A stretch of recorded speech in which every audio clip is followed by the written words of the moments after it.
شروع اللہ کے نام سے جو سراسر رحمت ہے، جس کی شفقت ابدی ہے۔ کسی شاعر نے کہا ہے، الٹی ہی چال چلتے ہیں دیوان گانے عشق، الٹی ہی چال چلتے ہیں دیوان گانے عشق، آنکھوں کو بند کرتے ہیں دیدار کے لیے۔ معزز سامعین، یہ شعر کسی ایسے شخص کے لیے تو مناسب ہے جو عشق مجازی میں مبتلا ہو، لیکن وہ شخص جس کا دل خدا کی محبت سے بھرا ہوا ہو، اس پر یہ شعر بالکل اپلائی نہیں ہوتا۔ یہ خیال ہمیں اس وقت آیا جب میرے ایک بہت مخلص اور عارف دوست نے مجھ سے اپنی نماز کی کہانی سنائی۔ میرے دوست نے بتایا کہ وہ بہت عرصے تک اس بات کی کوشش کرتے رہے کہ نماز کو میں زندگی کس طرح لائی جائے، خشوع و خضوع کے ساتھ نماز کس طرح پڑھی جائے۔ وہ اپنا سفر بتاتے ہوئے کہتے ہیں کہ انہوں نے بہت سارے علماء سے یہ مسئلہ پوچھا کہ کیا میں اپنی آنکھیں بند کر کے نماز پڑھ سکتا ہوں؟ تو مختلف لوگوں نے انہیں مختلف جواب دیا۔ کچھ لوگوں نے کہا کہ آپ بالکل آنکھیں بند نہیں کر سکتے، جبکہ کچھ لوگوں نے بتایا کہ آپ انیشیل اسٹیج میں اٹینشن گین کرنے کے لیے یا فوکس رہنے کے لیے آپ بند کر سکتے ہیں، لیکن اس کے بعد آپ کو اپنی یہ ہیبٹ کوئٹ کرنی ہوگی، چھوڑنی ہوگی۔ اس کے بعد وہ آگے بتاتے ہیں کہ ایک دفعہ میں قرآن مجید پڑھ رہا تھا تو ان کی نظر ایک آیت سے گزری جو یہ تھی کہ وَالَّذِينَ جَاهَدُوا فِينَا لَنَهْدِيَنَّهُمْ سُبُلَنَا۔ وہ لوگ جو ہمارے راستے میں کوشش کرتے ہیں، جد و جہد کرتے ہیں، اسٹرگل کرتے ہیں، ہم انہیں اپنے راستے ضرور دکھاتے ہیں۔ لَنَهْدِيَنَّهُمْ سُبُلَنَا، ہم اپنے راستے، یعنی اللہ تعالیٰ کہہ رہے ہیں کہ ہم اپنے راستوں کی ہدایت انہیں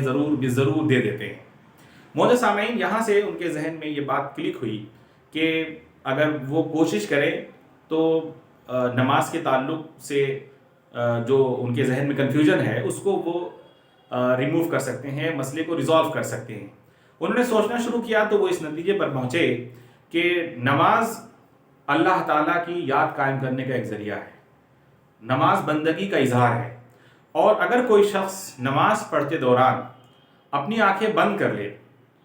تو یہ بندگی کا جو حق ہے ادا نہیں ہوتا۔ پھر ایک ایسے شخص کی تصویر سامنے نہیں آتی جس کے اوپر بندگی طاری ہو۔ محسوس کریں، آپ کسی شخص سے گفتگو کریں اور دوران گفتگو آپ اپنی آنکھیں بند کیے ہوئے ہوں تو آپ کا جو مخاطب ہے اس پر کیا امپریشن پڑے گا کہ آپ اپنی آنکھیں بند کیے ہوئے ہیں، اس کا مطلب کہ آپ کوئی خاص توجہ نہیں دیتے۔ اسی طرح سے معزز سامعین، جب ہم نماز میں کھڑے ہوتے ہیں تو ہم اللہ تعالیٰ سے کمیونیکیٹ کر رہے ہوتے ہیں، اللہ تعالیٰ سے بات چیت کر رہے ہوتے ہیں، اللہ تعالیٰ کا کلام پڑھ رہے ہوتے ہیں اور اس سے اپنی روحانی غذا کا سامان فراہم کر رہے ہوتے ہیں۔ تو اللہ سے گفتگو کے دوران جب ہم اس کے سامنے کھڑے ہو جاتے ہیں، تمام دنیا سے کٹ کر، حنیف ہو کر، یکسو ہو کر، جس طرح کہ ہمارے دادا حضرت ابراہیم علیہ السلام اور تمام انبیاء نماز پڑھتے رہے، بالکل اسی طرح جب ہم کھڑے ہوں اور ہماری نگاہیں، جیسا کہ ہمارے فقہا نے بتایا ہے، کہ سجدے کی جگہ پر ہوں، تو ایسے میں جو تصویر سامنے آتی ہے وہ ایک بندے کی تصویر ہے، ایک سچے مسلم کی تصویر جو یکسو ہو کر اور ماڈسٹ ہو کر، متواضع ہو کر، عاجز ہو کر اپنے اللہ کے دربار میں کھڑا ہوا ہے۔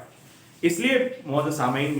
میرا خیال ہے کہ اگر آپ کے ذہن میں بھی کبھی یہ سوال آیا ہو تو اب آپ کے سمجھ میں آ گیا ہوگا کہ نماز میں ہمیں آنکھیں نہیں بند کرنی چاہیے، خواہ کچھ بھی ہو۔ ہمیں یہ سوچنا چاہیے کہ ہم اللہ کے سامنے کھڑے ہیں، اس سے بات کر رہے ہیں۔ اگر ہم اپنی آنکھیں بند کر لیں گے تو یہ ادب کے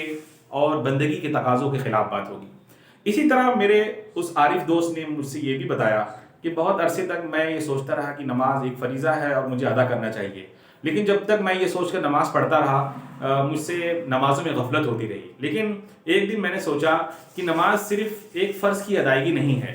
بلکہ یہ اللہ سے پانے کا ایک بہت بڑا وسیلہ ہے، اللہ کی مدد حاصل کرنے کا، اس کی رحمت اور برکت سمیٹنے کا ایک بہت بڑا ذریعہ ہے۔ چنانچہ جب مجھے یہ خیال ہوا کہ نماز سے مجھے ملتا ہے، میں ریسیونگ اینڈ پہ ہوتا ہوں، میں کوئی چیز دے نہیں رہا ہوتا بلکہ لے رہا ہوتا ہوں، تو جب میں لینے کے خیال سے جاتا ہوں مسجد میں تو میں خوشی بخوشی جاتا ہوں، کیونکہ دینے والا جو بادشاہ ہے اس کو وہ دے کر کے پھر احسان نہیں جاتا تھا۔ وہ جس نے اس یونیورس کو کریٹ کیا، وہ اس کا دل، اس کا خزانہ بہت بڑا ہے، اس کو دینے سے اس کے خزانے میں کوئی کمی نہیں پڑتی۔ تو جب وہ اس خیال کے ساتھ اور اس یقین کے ساتھ جانے لگے تو وہ نماز کے پابند بن گئے۔ میرا خیال ہے کہ ہر مسلمان کے دل میں یہ دو باتیں ضرور آتی ہیں کہ نماز فریضہ ہے، اس کو ادا کرنا ہے، تو وہ اس کو بوجھ محسوس کرتے ہیں۔ اور اگر وہ یہ سمجھے کہ نماز کچھ پانے کا ذریعہ ہے، ہمیں کچھ ملتا ہے، جس طرح سے ہماری